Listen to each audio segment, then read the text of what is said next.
Hello everyone, welcome. अभी तक आपने habits of highly successful trader की हैबिट्स क्या होती है ये सुना होगा। लेकिन सक्सेसफुल बनने के लिए क्या हैबिट्स हमें इनहेरिट करनी चाहिए, हमारे अंदर रखनी चाहिए, वो इस वीडियो में मैं बताने की कोशिश करूँगा। राइट माइंडसेट का वीडियो है और साथ में जो स्ट्रगल कर रहे हैं उसे कौन सी आदतें सुधारनी चाहिए उस पर ज़्यादा फोकस है। हाईली सक्सेसफुल ट्रेडर की हैबिट्स हमारे किसी काम की नहीं है, क्योंकि एक बार सक्सेसफुल होने के बाद आप 100 स्ट्रेटजीज हैंडल कर सकते हो। लेकिन सक्सेसफुल होने के लिए, अभी स्ट्रगलिंग पीरियड को ओवर करने के लिए हमें क्या क्या चीज़ें बदलनी ज़रूरी है वो मैं बताने की कोशिश करूँगा। हार्डली 5 मिनट का वीडियो होगा। मेरी रिक्वेस्ट है आप सबसे, एक एक पॉइंट्स को ठीक से समझिए। पहली आदत, एंट्री।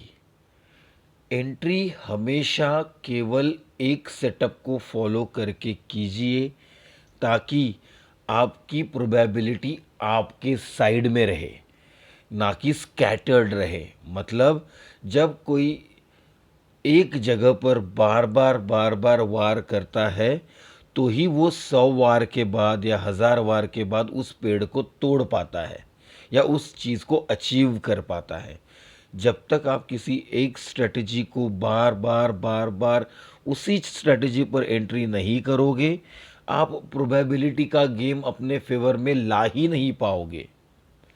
तो प्रोबेबिलिटी आपके फेवर में आने के लिए, जैसे आपने बड़े बड़े बुक्स में पढ़ा होगा कि stock market is a probability game. तो प्रोबेबिलिटी कब?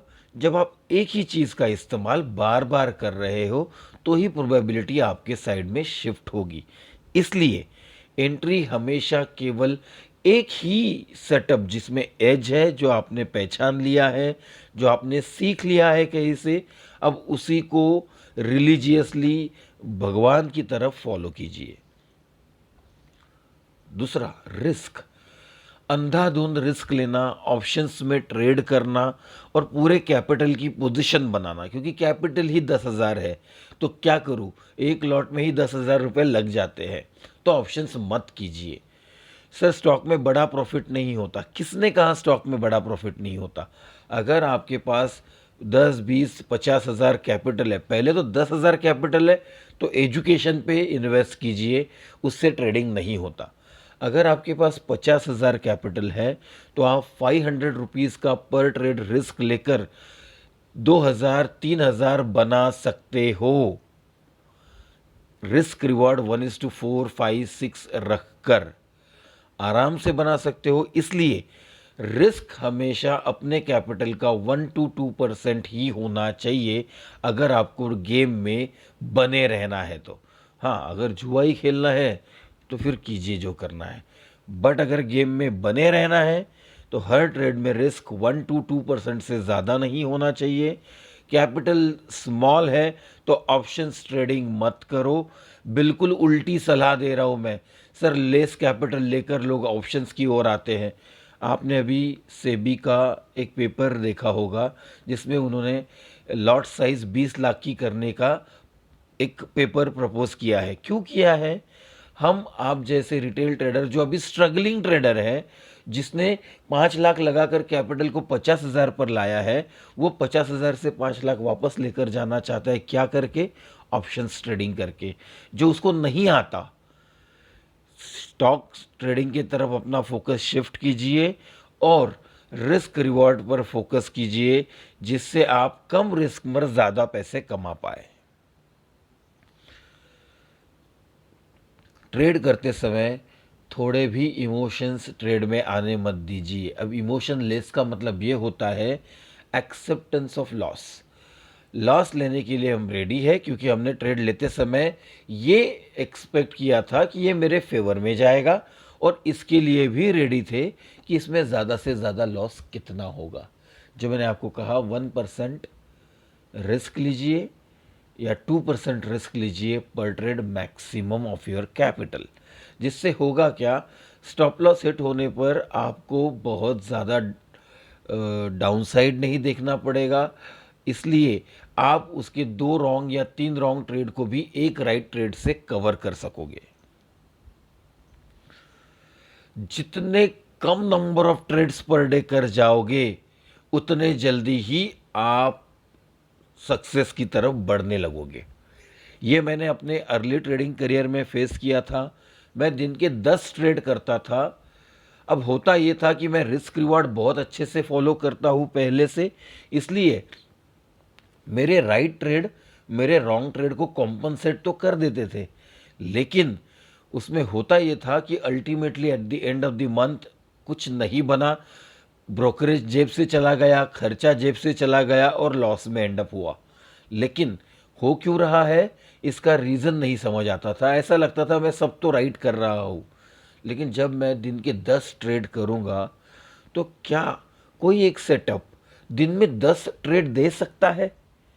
यह क्वेश्चन मैंने अपने आप से कभी नहीं पूछा। अगर आप प्रिसाइजली एक स्ट्रैटेजी को एकदम फाइन ट्यून करके फॉलो कर रहे हो तो उस स्ट्रैटेजी में दिन में मैक्सिमम, अगर आप स्टॉक ट्रेड कर रहे हो तो 2 या 3 स्टॉक में सेटअप बनता है, और बाकी की जो 7 मैं कर रहा था वो कॉम्प्रोमाइज़ थे।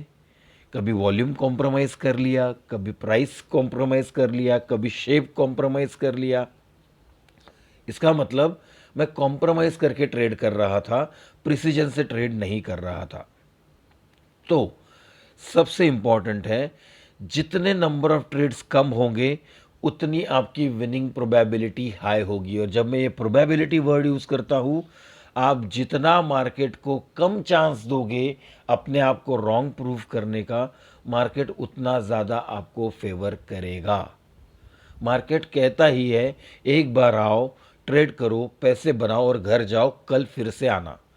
लेकिन हम बोलते हैं आज ही मुझे 100 ट्रेड करके इसको रेप्लिकेट करना है, और वही हम मार खाते हैं। इसीलिए जितने नंबर ऑफ ट्रेड्स कम, एज लेस एज 1, अगर एक ट्रेड तक भी आप आ सकते हो तो वो तो बहुत ही बेहतरीन सा पार्ट है ट्रेडिंग का। जितने नंबर ऑफ ट्रेड्स कम करोगे उतनी आपकी विनिंग प्रोबेबिलिटी हाई होगी। और लास्ट पॉइंट है एक्सेप्टेंस।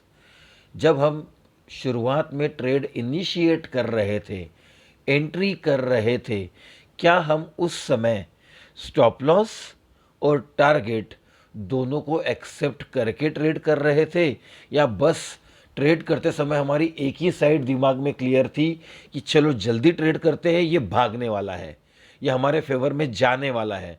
मतलब आप डाउन साइड के लिए, नेगेटिव साइड के लिए, स्टॉप लॉस के लिए रेडी नहीं थे। और अगर आप स्टॉप लॉस के लिए रेडी नहीं हो तो स्टॉप लॉस हिट होने पर आपको पेन होगा। स्टॉप लॉस हिट होने पर आपको पेन होगा, और उस पेन से आप उसको रिवेंज में कन्वर्ट करके लॉस कवर करने के लिए और एक ट्रेड लोगे, लॉस एक्यूमुलेट होगा, बड़ा होगा, और एक ट्रेड करोगे, लॉस और बड़ा होगा, रिवेंज में, खुन्नस में और बटन दबाते जाओगे और ये लॉस कंट्रोल के बाहर चला जाएगा। और इसीलिए acceptance of loss and profit when you initiate the trade, before initiating a trade, entry करने के पहले मैं लॉस कितना होने वाला हूँ उसके लिए भी रेडी हूँ, और इसीलिए छोटा सा प्रॉफिट देखकर कोई मुझे इमोशन नहीं आ रहे हैं। ये सबसे बड़ी जीत है एक स्ट्रगलिंग ट्रेडर की। जिस दिन वो इस पोजीशन पे पहुंच गया कि ट्रेड लेते ही उसे उसका लॉस भी पता है कितना होने वाला है, और उस वजह से जो उसको एक प्रॉफिट दिखाई दे रहा है। जैसे मैं एग्जांपल देता हूँ, आपके अकाउंट में 50,000 रुपये हैं, आपने 2% की रिस्क ली, 1,000 रुपीज़ की रिस्क ली। 1,000 रुपीज़ के रिस्क में आपको अभी प्रॉफिट दिख रहा है 800, 900, 1,000, 1,200, फिर से 800, 900, 1,200, ऐसे प्रॉफिट दिखाई दे रहा है। तो आपको बिल्कुल भी इमोशंस नहीं आएंगे, आप क्योंकि पहले से एक्सेप्ट कर चुके हो, एक तो ये 1,000 रुपये लेकर जाएगा या मुझे सामने 3,000, 4,000, 5,000 देकर जाएगा। तो आपको वो 2,000 देखकर भी अट्रैक्शन नहीं होगा, 3,000 देखकर भी अट्रैक्शन नहीं होगा, क्योंकि आपने टारगेट लंबा सोचा है। और जब ऐसे लंबे टारगेट हम सोचते हैं, बड़े रिस्क रिवॉर्ड सोचते हैं, तो हमें बार बार ट्रेड करने की बिल्कुल भी एक थॉट भी नहीं आता, और उस वजह से हम ऐसा ट्रेड ढूंढने लगते हैं कि जिसमें सही में पोटेंशियल है इतना लंबा भागने का, जो कि मैंने वॉल्यूम के स्ट्रैटेजी में मेरे एक्सप्लेन किया है। वॉल्यूम में मैंने एक्सप्लेन किया है कि किस तरह से ह्यूज वॉल्यूम किसी स्टॉक को 20% भगाता है। तो लास्ट पॉइंट है एक्सेप्टेंस ऑफ द सिचुएशन, मतलब मैं रेडी हूं इस ट्रेड में, मुझे चाहे लॉस हो चाहे प्रॉफिट हो, मुझे फ़र्क नहीं पड़ता, क्योंकि इन लॉन्ग टर्म जब मैं ऐसे सेम स्ट्रेटजी पे 10 दिन 10-15 अलग ट्रेड करूंगा तो मुझे पता है प्रोबेबिलिटी मेरे फेवर में होगी। 15 में से 7 बार 8 बार मैं सही जाऊंगा, और वो 8 बार मैं लॉस के ट्रेड से 3 गुना सही जाऊंगा। इस वजह से मैं हमेशा मैथमेटिकली प्रॉफिट में रहूँगा। अगर आपने अपने आप को इन चीज़ों को एक्सप्लेन कर दिया, एक्सेप्ट कर लिया, तो आप एक अच्छी ट्रेडिंग की ओर बढ़ सकोगे, स्ट्रगल खत्म होने का चांस हाई होगा। आशा करता हूँ ये वीडियो आपको पसंद आया होगा दोस्तों। Thank you.